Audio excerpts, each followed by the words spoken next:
திரவம் ப்ரொடியூஸ் ஆன அந்த கண்ணினுடைய ஷேப் இருக்கு இல்லையா, ரவுண்டாக பால், அதனுடைய ஷேப்பை மெயின்டைன் பண்ணுறது இந்த திரவம் உள்ள இருந்தால் தான். திரவம் இல்லைன்னா புஷன் ஆகிடுமே. ஆமாம் சார், ஆமாம். ஸோ திரவம் உள்ள இருந்தால் தான் அது டைட்டாக இருக்கும் அந்த ஷேப்பில்.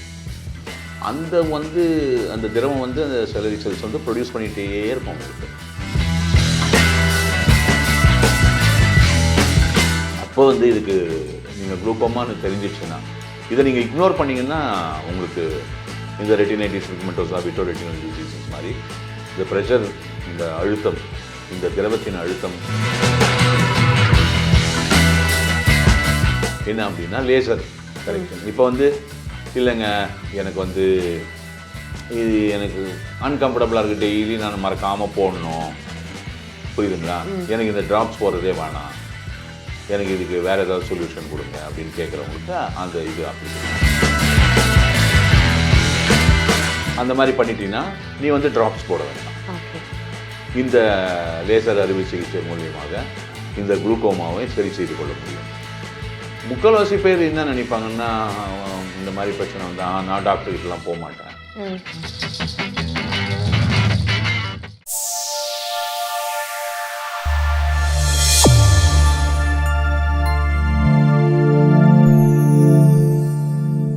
வணக்கம் நேயர்களே, டாக்டர் சிகே என்னோட யூடியூப் சேனலுக்கு உங்கள் எல்லாரையும் அன்புடன் வரவேற்கிறோம். எஸ் சார் நமக்கு இந்த கண்ணை பற்றின நிறைய விஷயங்கள் சொல்லிகிட்டு இருக்காரு. என்னதான் இருந்தாலும் நம்ம தான் அந்த கண்ணை பாதுகாத்துக்கணும் இல்லையா? நான் சார்கிட்ட கூட சொன்னேன், சார் நான் ரொம்ப மொபைல் பார்க்குறோம், இல்லை டிவி பார்க்குறோம், சிஸ்டமை பார்க்குறோம், தவிர்க்க முடியாத ஒரு சில காரணங்களுக்காக வேலைனால நம்ம அதெல்லாம் பண்ண வேண்டியதாக இருக்குது. ஆனால் அதையும் தாண்டி அதெல்லாம் எப்படி தவிர்க்கிறது, எப்படி மெயின்டைன் பண்ணுன்றதை சார் கண்டிப்பாக சொல்வாருன்னு நான் நம்புகிறேன், திட்டாமல். ஓகே, இன்னைக்கு ஒரு கொஸ்டினோட சார் கேள்வி கேட்க போகிறோம். நிகழ்ச்சிக்கு போகலாம் வாங்க. வணக்கம் சார். வணக்கம் சார். இப்போது இந்த மாதிரி இந்த கண்ணை பற்றி நீங்கள் சொல்லும்போது உண்மையாகவே சொல்கிறேன் சார், அது நீங்கள் சொல்லும்போது எனக்கு என்ன கேள்வி கேட்குறதுனே தெரில, ஒரு மாதிரி பதட்டமாக தான் சார் இருக்கு. ஐயோ இவ்வளோலாம் இருக்கா, எப்படி நம்ம பாதுகாக்கணும் அப்படின்னுட்டுன்னு. சார் இப்போ ஒரு கொஸ்டின், இந்த குளுக்கோமா அப்படின்னா என்னது சார்? அப்படின்னா என்ன நிஜமாக? குளுக்கோமான்றது ஒரு கண் சம்பந்தப்பட்ட ஒரு குறைபாடு தான்மா. ஓகே. குளுக்கோமா உங்களை கண் பார்வை இழக்க செய்துவிடும். குளுக்கோமாவா சார்? குளுக்கோமா இதுக்கு தீர்வு இருக்குது, இதுக்கு ஒன்றும் பிரச்சனை இல்லை.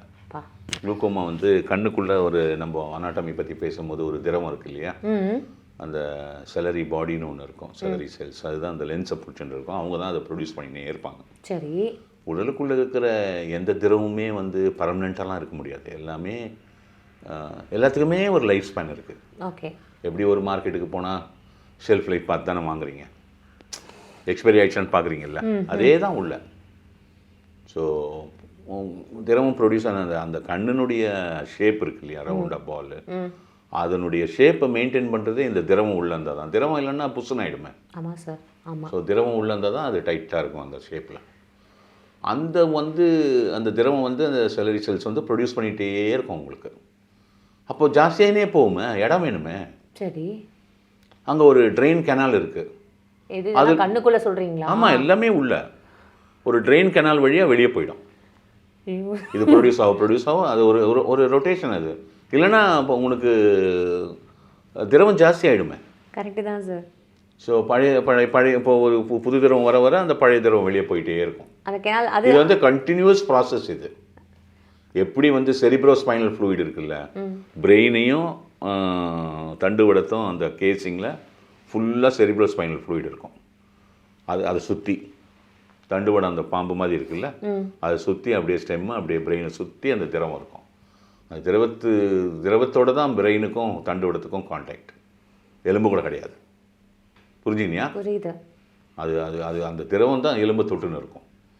அதுவும் எப்படி கண்டினியூஸாக ப்ரொடியூஸ் ஆகினே இருக்கும், பழசு ட்ரெயின் ஆகிடும். அதே மாதிரி தான் இந்த விட்ரஸ் லிக்விடும். புரியுதுங்களா? இந்த கெனால் இருக்கு இல்லையா, ட்ரெயின் கெனால், இது தடைப்பட்டால், சுருங்கினால் என்னாகும், ட்ரெயின் ஆகிறது கம்மியாயிடும், இல்லை நின்று போயிடும். புரியுதா? புரியுது சார். அப்போ என்ன ஆகும், உங்களுக்கு உள்ள ப்ரெஷர் ஜாஸ்தியாக ஆரம்பிக்கும். விட்ரஸ் லிக்விட் ப்ரொடியூஸ் ஆகினேங்குது, புரிஞ்சிடுச்சா? அப்போ என்ன ஆகும், ப்ரெஷர் ஜாஸ்தியானா விழித்திரையை போய் ப்ரெஸ் பண்ணும். ஓகே. விழித்திரையை ப்ரெஸ் பண்ணால் என்ன ஆகும், விழித்திரை பாதிப்புக்கு உள்ளாகும். அப்பொழுது நம்மளுக்கு கண் பார்வை குறைய ஆரம்பிக்கும். சரி. இது வந்து 14 அந்த ஒரு மீட்டர் மாதிரி ஒன்று இருக்கும். கண்ணை மூடிட்டு அந்த கண்ணு மேலே வச்சாங்கனாலே அந்த மீட்டரில் காமிச்சிடும் எவ்வளோ ப்ரெஷர் இருக்குது. ஈஸியாக கண்டுபிடிச்சிருவாங்க.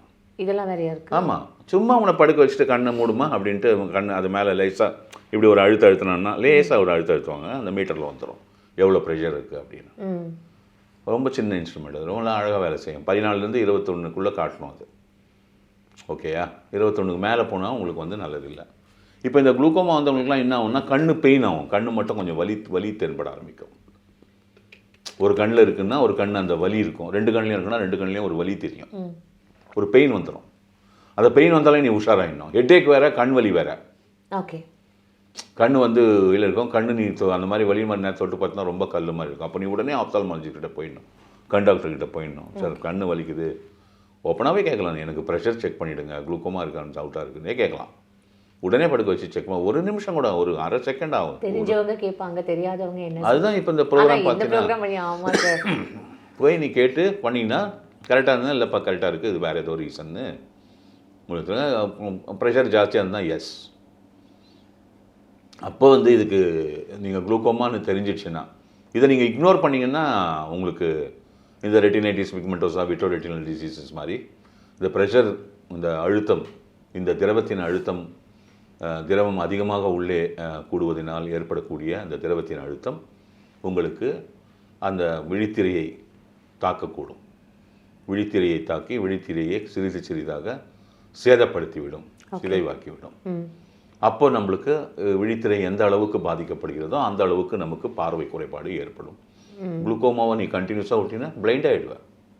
குளுக்கோமா அந்த எஃபெக்டா சார்? கம்முன்னு விட்டுட்டினா you will become blind, totally blind. இது புரிஞ்சிச்சிங்களா? புரியுது சார். இப்போ இதுக்கு வந்து சாதாரண தீர்வு இருக்குது. ரொம்ப உடனே குளுக்கோமா நீங்கள் வந்து எப்போவுமே எல்லாருமே ஒரு விழிப்போடு தான் இருக்கணும். குளுக்கோமா எல்லாருக்கும் வராது, யாரோ ஒருத்தருக்கு தான் வரும். அதனால் அதை பற்றி பயப்பட வேண்டிய அவசியம் இல்லை. இதுக்கு வந்து சிம்பிளான இது நீங்கள் வந்து இது பண்ணிக்கிறது தான். இந்த கண் வலி வந்தால், கண் வந்து ஒரு மாதிரி உறுத்தல் ஏற்பட்டு ரொம்ப பெயின் வந்ததுன்னா ஒரு மாதிரி பாரமாக பெயினாக இருக்கும், அதில் நீங்கள் தெரிஞ்சுக்கலாம். அப்போ நீங்கள் போகலாம். இல்லைன்னா நீங்கள் வருஷத்துக்கு ஒரு வாட்டி உங்கள் ப்ரெஷர் செக் பண்ணிக்கலாம், தப்பும் கிடையாது. அப்போது இந்த பிரச்சனை குளுக்கோமா இருக்குது ஒருத்தருக்குன்னு தெரிஞ்சிச்சுன்னா உடனே டாக்டர் ஒன்றுமே இல்லை, இதுக்கு ஒரு சில ட்ராப்ஸ் இருக்குது, அதை எழுதி கொடுத்துருவார். ஓகே, காலைல ஒரு வாட்டி சாயங்காலம் ஒரு வாட்டி 2 சொட்டு போட்டுங்க அப்படி.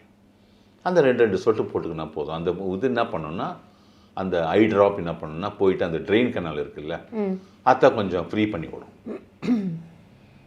புரியுதுங்களா? அந்த சுருக்கத்தை ஃப்ரீ பண்ணி விடும். அப்போ நம்மளுக்கு ப்ரெஷர் இருக்காது.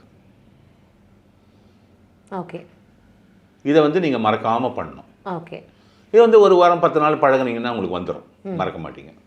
கரெக்டாக காலையில் எழுந்த உடனே ஒரு வாட்டி ட்ராப்ஸ் போட்டுருங்க, நைட்டு படுக்கும்போது ஒரு வாட்டி ட்ராப்ஸ் போட்டுருங்க, அவ்வளோதான். ரொம்ப சிம்பிள் தான், இது ஒன்றும் பெரிய விஷயம் கிடையாது. ஆனால் இதுக்கு வந்து அறுவை சிகிச்சையும் ஒன்று இருக்குது.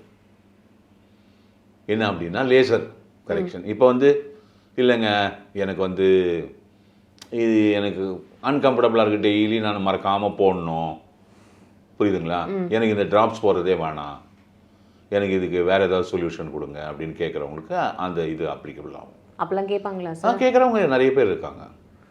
இப்போ ட்ராப்ஸ் போகிறதுனால சரி பண்ண முடியல அப்படின்னும் சில கேசஸ் இருக்கும். அவங்களுக்கும் இந்த லேசர் கரெக்ஷன் வந்துடும். ஓகே, சில பேருக்கு வந்து எனக்கு ட்ராப்ஸ் போட வேணாம், I don't want this extra responsibility, எனக்கு வந்து இது வந்து ஒரு பொறுப்போடு செய்யக்கூடிய ஒரு காரியம், நான் ஃப்ரீயாக இருக்கணும், நான் எப்போ குளுக்கோமா வரதுக்கு முன்னாடி எப்படி இருந்தனோ அந்த மாதிரி நான் நார்மலாக இருக்கணும் அப்படின்னு போய் கேட்டாங்கன்னா அது அப்போ இந்த இது வரும். புரியுதுங்களா?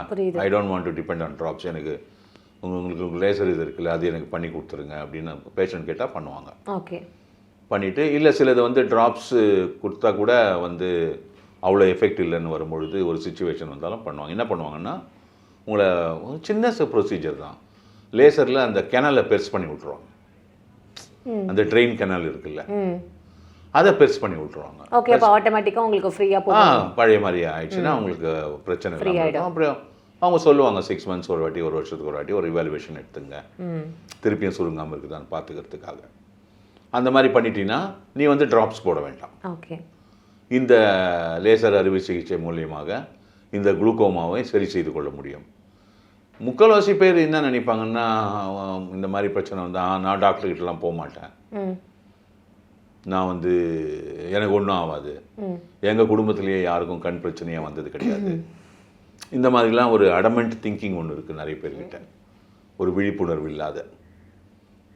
எந்த ஒரு குறைபாடும் யாருக்கும் ஒன்றா வரலாம், பயத்தினால கூட அப்படி சொல்லுவாங்க சார். பயம்ன்றது வேற, இது வந்து ஒரு இக்னரண்ட் வே ஆஃப் ஆட்டிடியூட். இது எங்கள் குடும்பத்தில் யாருக்குமே பிரச்சனை வந்ததில்லை, எனக்கு ஒன்றும் ஆகாது, நான் டாக்டர்கிட்டலாம் போக மாட்டேன். டாக்டர்ன்றவர் ஒரு மனிதர் தானே, கரெக்டுங்களா?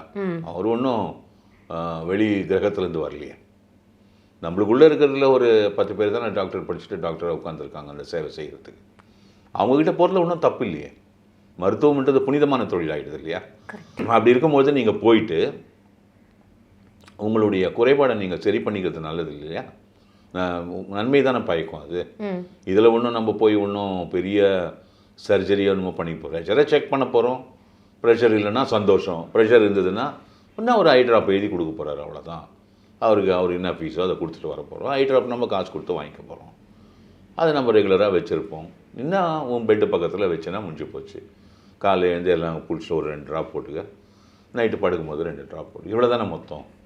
இது பண்ணுறது ஒன்றும் பெரிய விஷயம் இல்லை. டாக்டர்கிட்ட போய் செக் பண்ணுறதுனால அது நன்மை நமக்கு தானே தவிர, நாளைக்கு வந்து உங்களுக்கு குளுக்கோமாவை இக்னோர் பண்ணி உங்களுக்கு கண் பார்வை போயிடுச்சுன்னு வச்சுங்க, அப்போ you become a burden on others. இல்லை, கரெக்ட். எவ்வளோ பெரிய பேர்டன் ஆயிடுற உண்மையாகவே வீட்டுக்குள்ளே இருக்கிறவங்களுக்கு. என்ன கொஞ்சம் இங்கே கூட்டின்னு போ, என்ன லைக் அவங்களுக்கே ஒரு மாதிரியாக தான் சார் லோவாக ஃபீல் பண்ண ஆரம்பிச்சிடுவாங்க சார். ஆமாம், டிப்ரெஷன் ஆகிடுவாங்க, எல்லாமே வந்துடும். கண் பார்வை போயிடுச்சுன்னா எதுவுமே கிடையாது. ஒரு டிவி பார்க்க முடியாது, ஒரு படிக்க முடியாது, ஏன்னா எதுவுமே நீ பண்ண முடியாது. Travelling becomes impossible. எல்லாமே எவ்வளோ பிரச்சனைகள் வந்துடுது இல்லையா? வீட்டில் இருக்கிறவங்க உன்னை தனியாக விட்டு எங்கேயும் போக முடியாது, உனக்கு சர்வீஸ் பண்ணணுமே. இப்போ வீட்டில் ஒரு 4 பேர் இருக்கிறாங்க, 3 பேர் சேர்ந்து ஒரு ரிஷிகேஷ் ஹரித்வார் போயிட்டு வரணும்னு பிளான் பண்ணாங்கன்னா உன்னை யார்கிட்ட விட்டு போகிறது? உன்னை கூட்டிகிட்டு போகணும், கூட்டிகிட்டு போனால் பார்த்துக்கணும் எண்ட் டு எண்டு. உன்னை விட்டுட்டு போனால் உன்னை பார்த்துக்கிறதுக்கு ஆள் வேணும். இந்த மாதிரிலாம் பிரச்சனைகள் உருவாயிடும். இப்போது சாதாரணமாக வீட்டில் வந்து பெட்ஸ் வளர்க்குறாங்க இல்லையா, நான் இதெல்லாம் எடுத்துன்னு போக முடியாது. நீ ஃப்ளைட்டில் ஏற்ற மாட்டானே, கண்டிப்பாக. எப்படி நீ எடுத்துன்னு போவ? ஒரு இடத்துல போய் ஒரு ஹோட்டலில் தங்குறேன்னா ஹோட்டலில் டாக்ஸ் ஆர் நாட் அலவுடுன்னு சொல்லிடுவோம். அந்த மாதிரி பிரச்சனை. அதனால் குளுக்கோமான்றது வந்து இந்த ப்ரெஷர் சம்மந்தப்பட்டது, இந்த விட்ரஸ் லிக்விட் சம்மந்தப்பட்டது. இது ஒரு ஐ ட்ராப்னாலேயே சரி செய்து கொள்ள முடியும், லேசர் அறுவை சிகிச்சைனாலையும் சரி செய்து கொள்ள முடியும். இது தீர்வு உள்ள ஒரு கண் குறைபாடு தான். இதை பற்றி நீங்கள் கவலைப்பட வேண்டாம். இது வந்ததுன்னா இதை இக்னோரும் பண்ணக்கூடாது, பண்ணனா பார்வை பாதிப்பு ஏற்படும். வணக்கம் சார். நிஜமாவே ரொம்ப தேங்க்ஸ் சார். ஏன்னா இப்போது கண்ணுன்றது நமக்கு ஓவராலாக கண்ணுனா என்னன்றது தெரியுமே தவிர, அதையும் தாண்டி இவ்வளோ விஷயங்கள் இருக்குது. நமக்கே வந்து ஒரு 4 பேருக்கு இப்போ சொல்கிற அளவுக்கு வந்து ஒரு அறிவு வந்திருக்கு அப்படின்றது கூட கண்டிப்பாக நான் இந்த தருணத்தில் சொல்லிக்க விரும்புகிறேன் சார். உங்கள் எல்லாருக்குமே வந்து ரொம்ப யூஸ்ஃபுல்லாக இருக்கும் இல்லையா? Of course S. ஸோ எல்லாருமே வந்து இதை மறக்காமல் ஷேர் பண்ணுங்கள், 4 பேருக்கு வந்து இதை எடுத்து சொல்லுங்கள். மீண்டும் அடுத்த சுவாரஸ்யமான எபிசோடில் உங்களை வந்து மீட் பண்ணுறோம். அதுவரை உங்களிடமிருந்து விடைபெறுவது உங்கள் அம்ரிதா.